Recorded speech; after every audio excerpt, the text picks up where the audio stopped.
amarelo, questão 119, sobre a concessão de medida cautelar em sede de ação direta de inconstitucionalidade, é incorreto dizer que, sobre a concessão de medida cautelar em sede de ação direta de inconstitucionalidade, é incorreto dizer que, letra A, para ser concedida a cautelar, é necessário quórum de maioria absoluta dos ministros do STF, não podendo o relator decidir monocraticamente, salvo no recesso. Para ser concedida a cautelar, é necessário quórum de maioria absoluta dos ministros do STF, não podendo o relator decidir monocraticamente, salvo no recesso. Letra B. A medida cautelar é dotada de eficácia vinculante e contra todos, e se concedida, tem efeito ex nunc, salvo se o tribunal entender que deva conceder-lhe eficácia retroativa. Letra B, mais uma vez. A medida cautelar é dotada de eficácia vinculante e contra todos, e, se concedida, tem efeito ex nunc, salvo se o tribunal entender que deve conceder-lhe a eficácia retroativa. Letra C. Se concedida, a cautelar suspende a lei ou o ato normativo atacado, assim como os processos em que esteja se discutindo sua aplicação. Se concedida, a cautelar suspende a lei ou ato normativo atacado, assim como os processos em que esteja se discutindo sua aplicação. Letra D de dado. A concessão da medida cautelar não torna aplicável a legislação anterior existente, salvo expressa manifestação em sentido contrário. A concessão da medida cautelar não torna aplicável a legislação anterior existente, salvo expressa manifestação em sentido contrário. Qual dessas quatro letras é a única incorreta? Qual é a única incorreta, meus amigos? Moçada, incorreta é apenas a letra D de dado. A letra D de dado, essa última, é a única que realmente não condiz com o nosso sistema normativo. As três primeiras proposições estão perfeitamente corretas. Vamos voltar à tela? Joga o slide na tela para a rapaziada de novo. Vamos lá, joga na telinha. Então, eu vou marcar aqui o gabarito e vou justificar as respostas para vocês, ok? Letra A. Para ser concedida a cautelar, é necessário quórum de maioria absoluta dos ministros, não podendo o relator decidir monocraticamente, salvo no recesso. Isso está correto, meus amigos. A lei 9868 de 99, que a gente já estudou na aula passada, que é a lei que regula o procedimento para ADI, ADO e também ADC, ela cuida da medida cautelar em ADI nos artigos 10 a 12, ok? E é expressa a previsão de que é necessário a maioria absoluta dos ministros, 6 ou mais dos ministros, para poder conceder a cautelar. Essa regra é relativizada no período do recesso, em que o relator pode monocraticamente conceder a cautelar ad referendum. A cautelar precisa ser confirmada a posteriori quando o recesso se encerrar e o plenário se instaurar mais uma vez. O que está escrito na letra A é correto. Se cair na sua prova, no seu concurso, no seu exame, isso é correto. Para ser concedida a cautelar é necessário o quórum de maioria absoluta dos ministros do STF, não podendo o relator decidir monocraticamente, salvo no recesso. Verdade. Professor, então, por que não é o gabarito? Olha o enunciado da questão, gente. Ele pede o que é incorreto, e essa está correta. Ok? Letra B. Deixa eu mudar de cor aqui para chamar a atenção, botar um azulzinho. A medida cautelar é dotada de eficácia vinculante e contra todos, e se concedida, tem efeito ex nunc, salvo se o tribunal entender que deva conceder-lhe eficácia retroativa. Perfeito, gente. Os 3 efeitos da decisão que concede a medida cautelar, a tutela provisória na ação de controle e na ação direta de inconstitucionalidade. Qual é o primeiro efeito? Vinculante. A medida cautelar é dotada de eficácia vinculante. Qual o segundo efeito?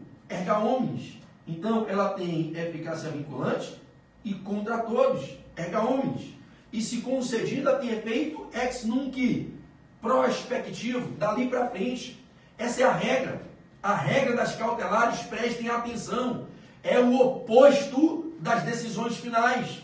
Nas decisões finais que declaram constitucionalidade ou inconstitucionalidade em definitivo, a decisão final retroage, ela tem eficácia ex tunc. Na cautelar é o contrário. Isso derruba muita gente em prova, moçada. Ó, asterisco aqui.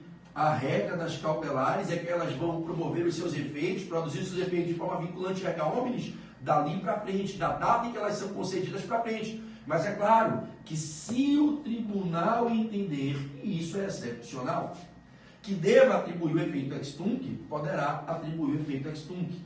Isso está correto. Joga essa imagem para mim, cheia, tudo comigo agora. Joga para mim a imagem, vem comigo. Rapaziada, quando vocês estiverem fazendo uma questão de prova, existem 2 tipos de decisões que o STF profere, julgando uma ADI, uma ADO, uma ADC, uma DPF. A decisão em que se julga um pedido de concessão da cautelar, da tutela provisória, e a decisão final. Ambas as decisões, a que vai decidir se concede ou se denega a cautelar requerida, e a que vai decidir ao final se julga procedente ou improcedente a ADI, a ADO, a ADC, a DPF, ambas as decisões, a decisão meio quanto à concessão ou não da tutela provisória e a decisão final para julgar enfim o feito definitivamente, declarando constitucional ou inconstitucional aquele objeto apreciado. Ambas as decisões têm efeitos erga omnes e vinculantes. As decisões do STF em controle abstrato, incluindo as de concessão ou de denegação de tutela provisória, de liminar, de medida cautelar, e as decisões finais, ambas, elas sempre têm efeito vinculante e erga omnes. Agora, a decisão final, em regra, tem efeito ex tunc. A decisão meio, a decisão de conceder, por exemplo, a tutela provisória, a medida cautelar, tem efeito ex nunc. Ocorre que o legislador mandou muito bem quando disse que se o Supremo entender que é necessário conceder a cautelar com eficácia retroativa, ele pode. Isso tem que ser decidido ali pelos ministros na hora, se eles querem ou não atribuir a eficácia retroativa à medida cautelar. Imaginem que foi aprovada uma lei federal bizarramente inconstitucional, autorizando a prática de medidas esdrúxulas pela administração federal, e uma semana depois foi ajuizado um ADI com pedido de medida cautelar. E essa medida cautelar é concedida 2 semanas depois, já com 3 semanas da vigência da lei. E nessas 3 semanas a lei produziu efeitos bizarros e atingiu relações jurídicas de forma nefasta. É claro que o Supremo pode, 3 semanas após a edição da lei, veio a lei, publicada, entrou em vigência no dia de sua publicação, 1 semana depois se ajuizou a ADI, 2 semanas depois se decidiu conceder a cautelar numa sessão plenária. Ora, o Supremo pode dizer, peraí, nessas 3 semanas essa lei não pode ter produzido os efeitos que ela produziu. As relações jurídicas que foram atingidas por essa lei têm que ser libertadas dessa lei. Essa lei é uma desgraçada lei, atentatória, vilipendiadora do sistema constitucional. Eles concedem a cautelar para suspender a lei dali para frente e atribuem o efeito retroativo à cautelar para afastar a aplicação da lei nas relações em que, em tese, ela estaria sendo aplicada. Então, é possível que o Supremo decida quebrar a regra que a medida cautelar tem efeitos ex nunc e, excepcionalmente, atribuir à cautelar os efeitos ex nunc, que, em regra, são efeitos da decisão final. Ok, meus amados? Estamos juntos? Volta para a tela, traz a imagem para mim, bota o exercício de novo para essa rapaziada do Brasil inteiro, que vai ser aprovada, que não vai errar nada de controle de constitucionalidade, qualquer que seja a prova que venham a realizar. Letra C. Se concedida a cautelar, suspende a lei ou ato normativo atacado, assim como os processos em que esteja se discutindo sua aplicação. Correto? A cautelar, ela vai, deixa eu mudar a cor aqui, deixa eu botar o verde agora. Se concedida, a cautelar suspende a lei ou ato normativo atacado, assim como os processos em que esteja se discutindo sua aplicação. Claro, imagina esse exemplo que eu dava há pouco, da lei federal, né? Você consegue botar no PIP aí na tela? É possível? Você consegue me botar pequenininho na tela para a rapaziada de casa conseguir me enxergar enquanto eu explico? Ô moçada, ora, imagina esse exemplo que eu dava agora há pouco, veio a lei federal, 1 semana depois se ajuizou a ADI, 2 semanas depois veio a cautelar. concedida a cautelar, rapaziada, a lei é automaticamente suspensa. A ação não é uma ação pedindo que se declare a inconstitucionalidade. Nós não estamos falando de ADI, olha o enunciado, ADI é uma ação que está acusando a lei de ser inconstitucional e o pedido principal é que declare a inconstitucionalidade. Se o plenário do STF, pela sua maioria absoluta, às vezes, quiçá até mesmo por unanimidade, concedeu a cautelar, é porque se está entendendo, pelo menos liminarmente ali, que essa lei é inconstitucional. Não, se não fosse isso, não se consideraria cautelar na ação direta da inconstitucionalidade. E nessa toada, essa medida concedida suspende de imediata aplicação da lei. E se eventualmente nesse meio do caminho, pessoas já se preocuparam em ajuizar ações, particularmente para se defender, processos subjetivos na via difusa, impetraram mandados de segurança, contratos da administração, ajuizaram ações de procedimento comum e já surgiram processos em que já se está discutindo em diversas varas, na primeira instância do judiciário brasileiro, a constitucionalidade ou a inconstitucionalidade dessa lei. Esses processos ficam suspensos. A cautelar concedida não suspendeu a lei, então suspende esses processos todos, a lei está suspensa. Então, está certa a letra C. A concessão da medida cautelar em ADI suspende de imediato os processos e suspende a lei que eventualmente vai ser no final confirmada como inconstitucional. Para a gente já matar a letra D, por que a letra D ficou errada? Que é o gabarito. A letra D negou uma verdade, gente. A letra D negou uma verdade. Que verdade? Poxa, olha só, está errada essa letra D. Olha o que ela está dizendo. A concessão da medida cautelar, deixa eu mudar a cor mais uma vez, vou botar um lilás agora. A concessão da medida cautelar não torna aplicável a legislação anterior existente, salvo expressa manifestação em sentido contrário. É o oposto. Se o Supremo concedeu a cautelar para suspender essa lei, se eventualmente existia uma lei anterior que regulava aquela matéria, que agora passou a ser regulada de maneira inconstitucional pela lei nova, suspensa a lei nova, eu tenho o restabelecimento imediato da aplicação da lei anterior. Isso não é repristinação, pelo amor de Deus, tem nada a ver com repristinação. Quando muito, a gente se aproxima aqui de uma ideia de efeito repristinatório, mas repristinação não. Imagine vocês, joga essa imagem cheia minha agora, cheia, imagem toda para mim, tira o exercício da tela, beleza. Imagina você que a gente tem uma lei A regulando certo tipo de prestação de serviço público, certas regras para a celebração de contratos administrativos, e essa lei A constitucional vem se aplicando há anos. Eis que surge uma lei B que afasta a lei A, que revoga a lei A, só que essa lei B é inconstitucional, ajuiza-se uma ADI, concede sua cautelar e suspende a lei B.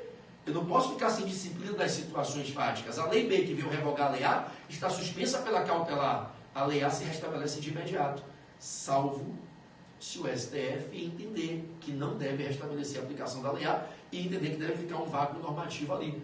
O que eu nunca na minha vida vi acontecer na prática.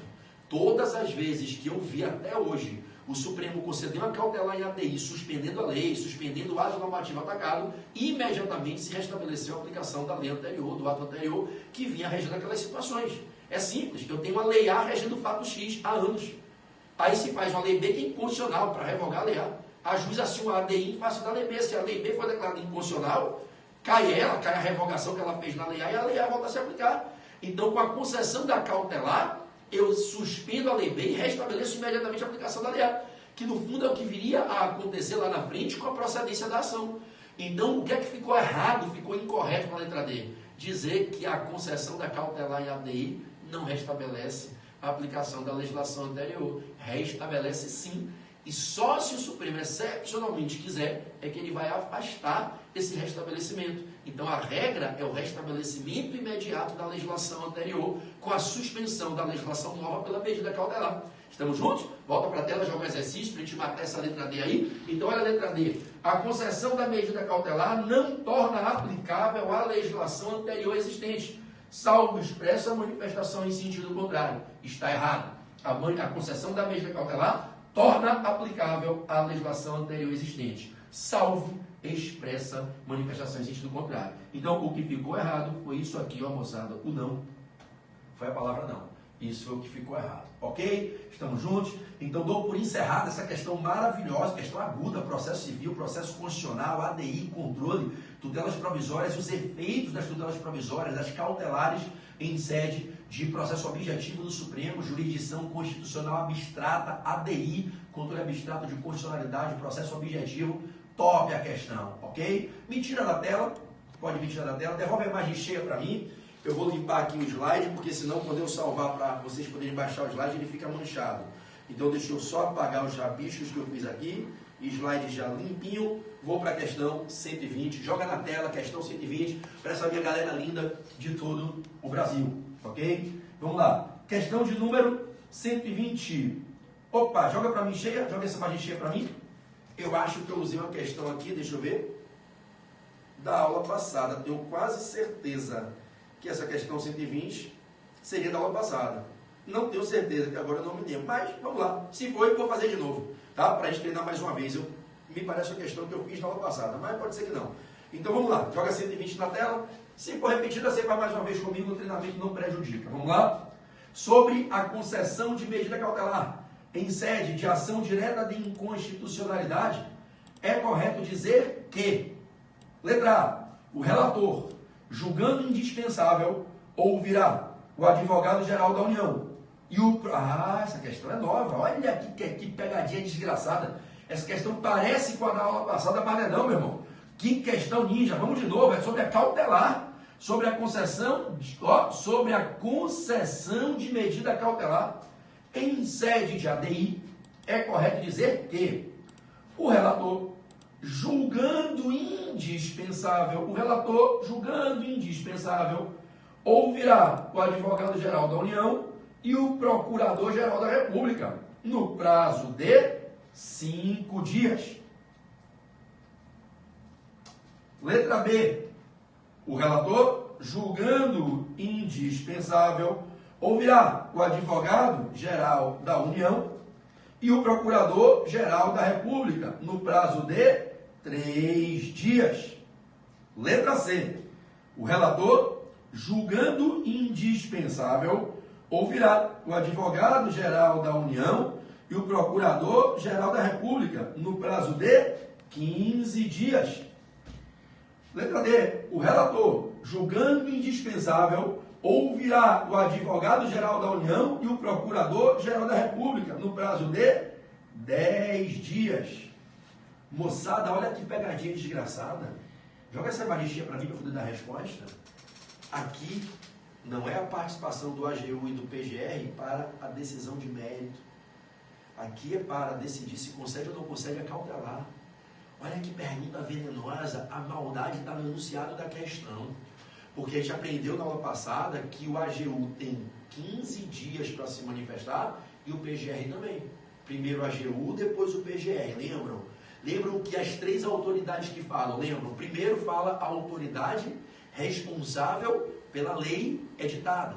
Uma lei federal, primeiro vem lá o procurador do Congresso Nacional, a autoridade que representa, que defende o órgão responsável pela emissão, pela expedição do ato que está sendo atacado na DI, num prazo de 30 dias. Depois o AGU, que tem que falar para defender a lei, para defender o ato, 15 dias. E depois o PGR, que é quem vai dar um parecer neutro, sem nenhuma obrigação de defender ou de atacar a lei. Vai dizer o que entende do seu parecer, mais 15 dias. 30 dias para a autoridade, 15 dias para o AGU, 15 dias para o PGR. AGU e PGR têm que participar obrigatoriamente do procedimento e cada um tem 15 dias. A gente fez questão sobre isso na aula passada. Só que agora, olha que maldade. A questão pergunta sobre participação do AGU e do PGR, não para a questão principal que está sendo posta, sim para a tomada de decisão quanto ao pedido de concessão da medida cautelar, da tutela provisória. Será que é imprescindível ouvir o PGR e o AGU para decidir um pedido de concessão da liminar? Porque isso atrasa. O pedido de concessão de uma liminar, normalmente, quando a tutela provisória é fundada na urgência, não pode esperar, o rito tem que ser encurtado. Então, o que é que diz o nosso legislador da Lei 9868 de 99, lá nos artigos referentes à tutela provisória, a medida cautelar em ADI, artigos 10, 11 e 12? Ele é claro, o relator vai analisar se é indispensável. Se não for indispensável, ele dispensa o AGU e o PGR para analisar o pedido de concessão da medida cautelar. Mas se ele entender que é imprescindível, que é indispensável, aí ele vai pedir a participação do AGU e do PGR se manifestando. E aí o prazo será de 3 dias e não de 15. Aquele prazo de 15 dias para o AGU e 15 dias para o PGR, quando a gente fala da análise do pedido de concessão da liminar, esse prazo cai de 15 para 3 dias, moçada. E mais, o relator é que vai decidir se é indispensável ou não ouvir o AGU e o PGR quanto à formação do pleno para decidir a concessão ou não da medida cautelar requerida, o pedido de concessão da cautelar. Joga na tela de novo. A letra correta aqui é a letra B de bola, ok? Letra B de bola. O relator, julgando indispensável, somente se ele entender que isso é indispensável, que é imprescindível, ele ouvirá o AGU e o PGR no prazo de 3 dias, ok? A maldade está aqui no caput, ó, no enunciado da questão, sobre a concessão de medida cautelar. De fato, essa questão 120 é diferente da questão anterior que a gente fez, ok? Que se eu não estiver equivocado, se eu tiver com esses slides aqui, foi essa aqui, foi a 118, né, que a gente fez na aula passada, né, sobre a ação direta de inconstitucionalidade e os prazos para a participação do representante do órgão de onde emanou o ato impugnado, bem como do AGU e do PGR.